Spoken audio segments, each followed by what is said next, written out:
যে ব্যক্তি প্রত্যেক শুক্রবারে জুম্মার দিন সূরা কাহাফ একবার পড়বে, আল্লাহ তাআলা তাকে 3টা ফজিলত মর্যাদা দান করবে।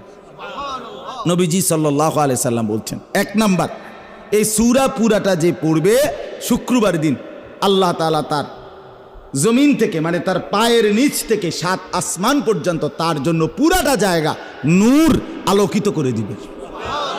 2 নাম্বার, পরবর্তী শুক্রবার পর্যন্ত 8 দিন সে যাবতীয় ফিতনা, যাবতীয় মুসিবত থেকে নিরাপদ থাকবে। 3 নাম্বার, পরবর্তী 8 দিন যদি দাজ্জালও বের হয়, আল্লাহ তাকে দাজ্জালের ফিতনা থেকে রক্ষা করবে। এই জন্য যাদের হিম্মত হয়, মহব্বত লাগে, দিল লাগে, তো তারা প্রত্যেকেই চেষ্টা করবেন প্রত্যেক শুক্রবার দিন সূরা কাহাফ তেলাওয়াত করার জন্য। আল্লাহ তাআলা তৌফিক দান করেন।